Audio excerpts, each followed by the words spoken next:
Assalamualaikum Datuk Seri. Salam. Thank you Datuk Seri. Terima kasih Datuk Seri kerana bersama saya. Apakah respon seorang Rapera ini kepada politik?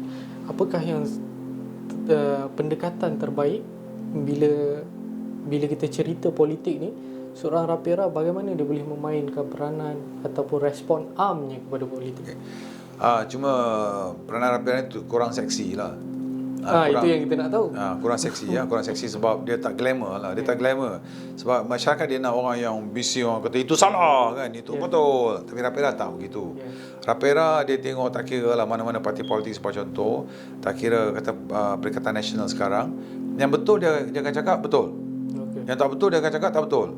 Tapi orang yang parti lain mengatakan kalau dia cakap, kita kata pasal Perikatan Nasional betul, dia kata kita penyokong Perikatan Nasional. Bila kita tak betul, orang Perikatan Nasional kata kita lawan Perikatan Nasional. Orang kita tak lawan pun Perikatan Nasional. Jadi sama seperti DAP. Kalau kita DAP itu betul, awak ni sokong DAP. Kalau kita tak betul, awak tak sokong DAP. Faham ya? Faham. Jadi itu tak seksi Rapera ni. Sebab Rapera ni dia hanya fokus kepada apakah fakta dan apakah yang benar dan tak benar. Dan yang paling menarik dalam Rapera ialah Rapera tidak memaksa kamu untuk menerima pandangannya. Dia kata inilah pandangan saya berdasarkan asas-asas ini, kamu nilai asas-asas yang saya kemukakan. Dan saya tidak, Rapera tidak dilabelkan dengan mana-mana NGO atau dilabelkan dengan mana-mana parti-parti politik. Itu beza. Dan dia susah lah. Dia orang tak suka sebab manusia dia suka dilabelkan. Sebab contoh, saya sendiri dulu saya pernah memberi komen terhadap Ketua Pesuruhjaya SPRM satu ketika dulu. Dan terus orang kata, ada orang yang sokong saya, dia kata bagus awak bantai. Saya bukan tujuan saya nak bantai. Dan ada orang yang kata awak tak patut kutuk dia. Saya bukan tujuan saya nak kutuk.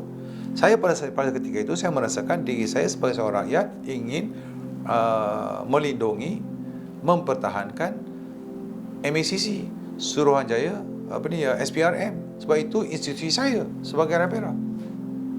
Faham ya? Faham. Jadi dari situ dia kurang seksi, tapi tak apalah. Kita buat apa yang kita boleh. Dan satu yang saya nak tambah, pada saya setiap Rapera itu adalah pemimpin. Di Rapera kita tak ada pengikut. Maknanya masing-masing Rapera itu dia memimpin.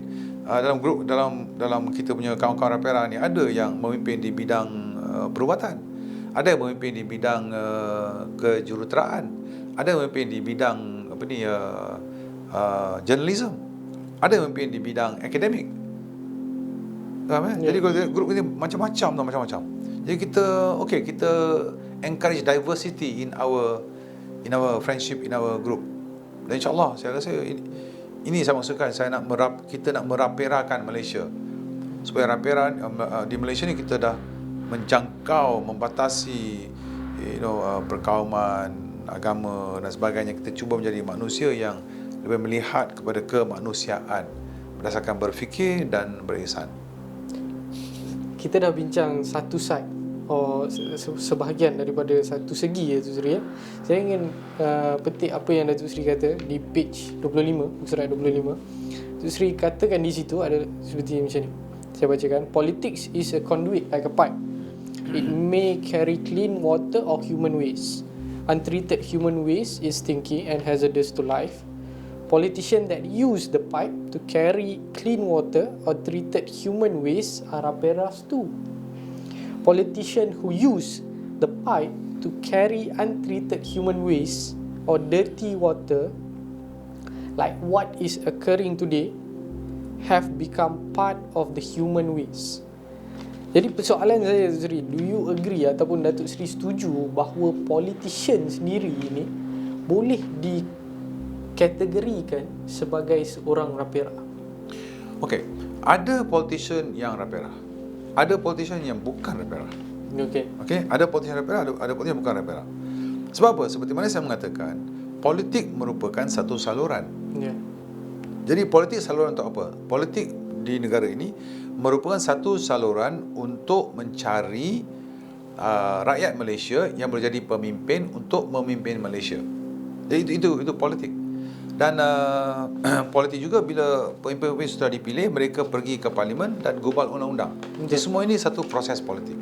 Jadi apa yang saya maksudkan di situ ialah dia cuma merupakan saluran. Kalau orang politik tu masuk saluran tu, seperti yang kata dalam buku saya, kalau parit tu kan, parit, saluran juga. Kalau parit tu dia bawa air jernih lah yang sampai ke laut. Kalau parit tu bawa air yang kotor, yang najis sebagainya, yang sampai ke laut tu najis dan sebagainya lah. Begitu juga. Jadi orang politik dan pemimpin yang kita pilih tu, dia jenis macam mana? Jenis yang suci bersih atau jenis yang najis? Itu ya kan? Jadi akhirnya inilah yang akan membersihkan atau mengotori politik. Kalau kita selalu dengar politik itu kotor. Bukan, politik tak kotor. Yang mengotori politik adalah orang-orang politik yang mengotorinya. Seperti mana orang yang membersihkan politik itu menjadikan politik itu bersih. Jadi ini rakyat kena faham. Ini kena faham. Jadi soalannya, bolehkah seorang politik itu menjadi seorang pemimpin? Of course. Kalau orang politik itu seorang yang mementingkan negara, dia mementingkan fakta, dia mementingkan kebenaran, dia tidak buat sesuatu tentang kepentingan dirinya atau kroninya, dia menjadi seorang rapera. Kan? Tetapi bagi saya lah, saya selalu berfikir bahawa ia harus bermula dengan rakyat. Kan, rakyat kenalah bermula sebab rakyat ni dewasa. Orang dewasa lah yang mengundi. Takkan awak yang mengundi, awak yang berkeluarga dan sebagainya, awak tidak mempunyai kebolehan untuk menilai dan memilih pemimpin yang terbaik. Dan kalau awak dapati bahawa tidak ada pemimpin yang baik, tawarkan diri awak sendirilah. Tawarkan diri awak sendiri masuk election, tengoklah menang tak menang. Kan? Jadi adakah benar jika saya katakan rakyat menggalas tanggungjawab lebih besar daripada politician bagi kepentingan negara ini? Oh betul. Sebab rakyatlah yang membentuk negara. Walaupun ada orang-orang politik, terutama mereka yang sudah terlalu lama dalam politik. Saya ulang, terutamanya orang politik yang sudah terlalu lama dalam politik. Kenapa saya ulang terlalu lama dalam politik? Bila mereka terlalu lama dalam politik, dua perkara mereka kumpul sepasti-pastinya. Satu, mereka kumpul harta sebanyak mana yang mungkin. Yang kedua, mereka mengumpul kuasa sebanyak mana yang mungkin. Jadi bila ada orang politik yang terlalu lama dalam politik dan dia telah kumpul harta dan kuasa sebanyak mana mungkin, amat susahlah untuk kita mereformkan masyarakat tersebut. Sebab orang politik sedemikian akan cuba untuk mengekalkan harta dan kuasa dia, sama ada melalui diri dia atau melalui pelapis-pelapis pemimpin yang dia sendiri pilih, yang sama macam dia supaya dapat mengawal harta dan kuasa dia. Faham ya? Faham. Jadi yang akan membentuk semua ini ialah rakyat itu sendiri. Kalau rakyat rasa semua ini tak patut, pecahkan. Ketengahkan pemimpin-pemimpin yang baru. Tak apa, mungkin kali ni kamu tak menang, siapa tak menang, tapi cari. Didik rakyat supaya mereka faham bahawa orang lain juga boleh jadi pemimpin. Dan jadi pemimpin pun bagi saya bukan satu jawatan yang istimewa pun. Pada saya lah. Pada saya, kalau awak jadi pemimpin, menteri dan sebagainya, itu bukan jawatan istimewa atau jawatan yang nak mengada-ngada. Itu satu tanggungjawab yang berat. Pada saya lah.